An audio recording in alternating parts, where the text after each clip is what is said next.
here's a more intellectual one I kind of wrote down because we can talk about games forever. So I honestly believe game devs do not think like people.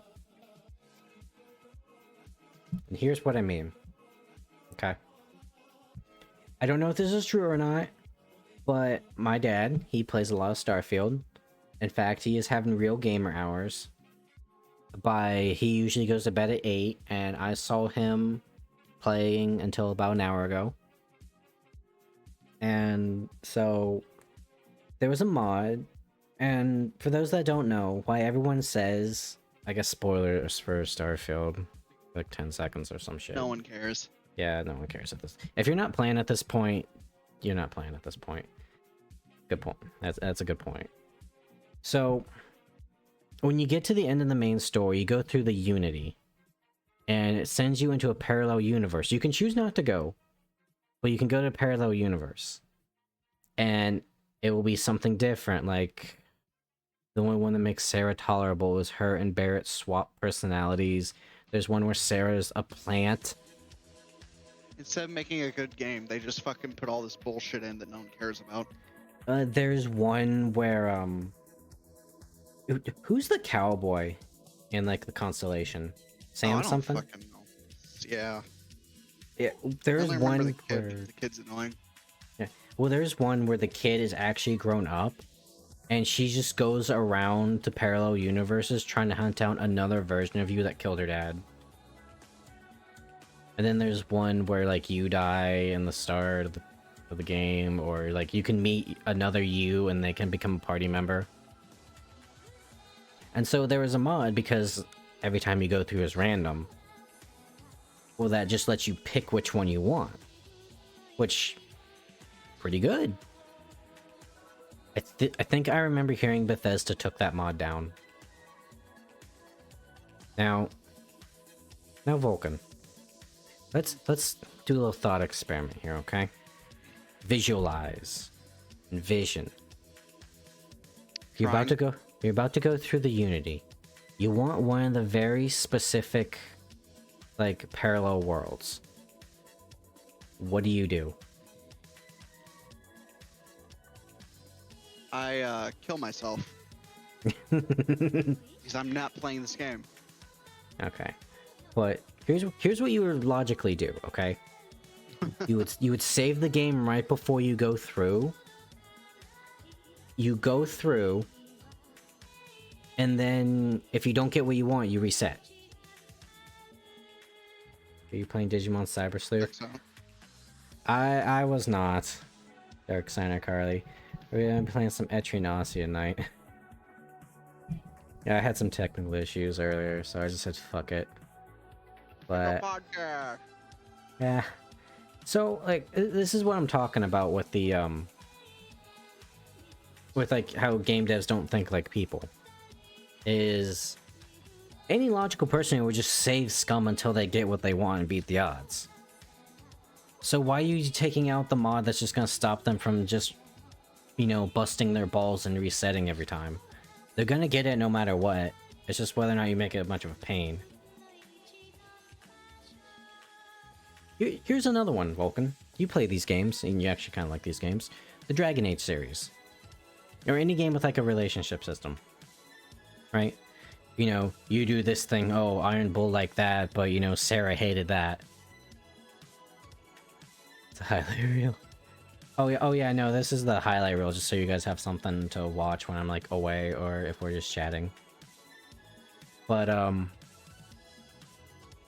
so like I get what they try to do with that. Is like if a person hates you enough, they leave your party. I don't get Inquisition though. That's an entire another bag. But when you have a relationship system like that, right? You just bend over backwards for that person because then you're down a whole party member, right? Why? No one's gonna, unless it's Sarah specifically. No one's gonna get her angry enough. No one's gonna get any of their party members angry enough to leave. Which is why. Kind of hard to do that. Yeah, like Morgan's a bitch, and if you don't do the evil options that actively kills party members, then she starts hating you, but you can just throw a bunch of like gold necklaces at her to get her affection up. Hmm. Like I think the gold necklace, because she likes jewelry, because she's a sophisticated woman, is the only one that respawns at the merchant. And this is why I like Dragon Age 2. For this reason.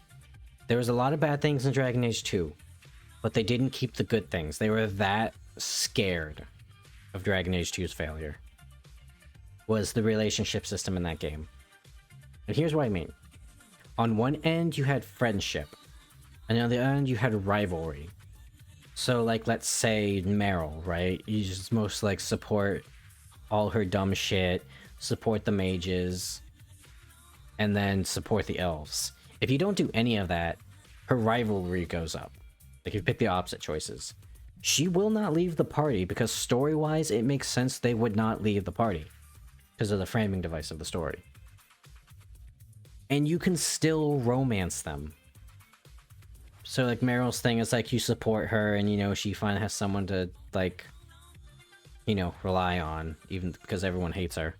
Or you can have the rivalry option where the dynamic is different, where you just keep, like, you know, book checking her and she learns to become strong because you just, like, break down the barriers, essentially, and she has to learn from that.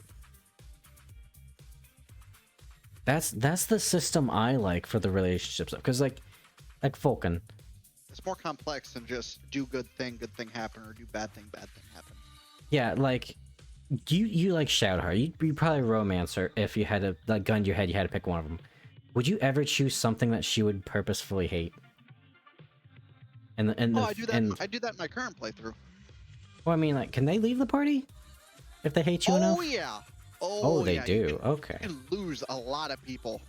Yeah, you see, like, that's the problem. Is like most people aren't gonna do that because you're losing a very valuable party member.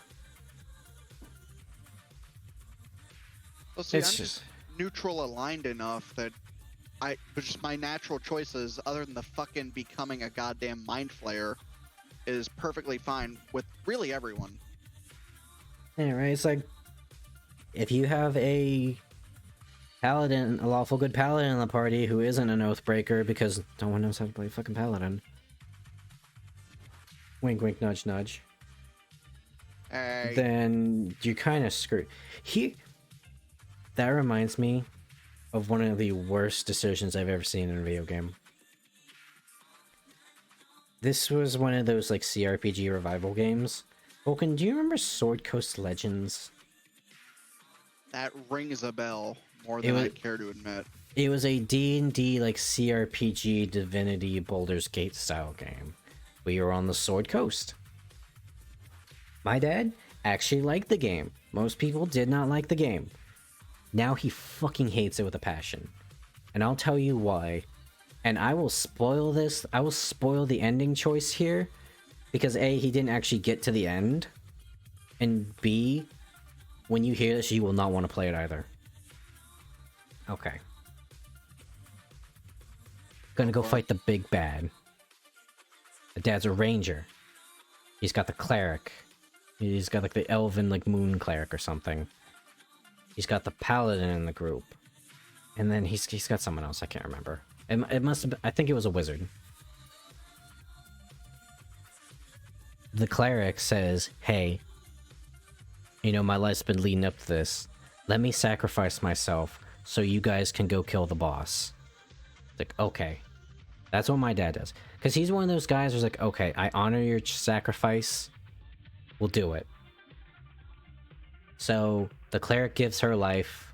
She dies. The paladin in the party has a massive fucking bitch fit about it and attacks the party and leaves forever. My dad did not get to change his party composition. So it was just him, a bow-wielding ranger, and the wizard to fight the final boss of the fucking game. He soft-locked himself. The game's... Oh, he didn't soft-lock him. The game soft-locked him. Yeah, it was awful. That is such a bad GM decision. And I probably know why. They probably didn't have enough time because Wizard of the Coast was probably breathing down their fucking ass. Because Divinity Original Sin was popular, it's like, we want to make one of those. Do it now. It's just... As a guy that when I try like write campaigns and stuff, I try to make as much like player choice as possible. That infuriates me, especially at the end of the game. Like my dad couldn't finish the game now. It was so stupid. Why do I feel slightly aroused by this sensation? Why am I used to this sensation? You need this more than me. Did you just hit me with a frying pan?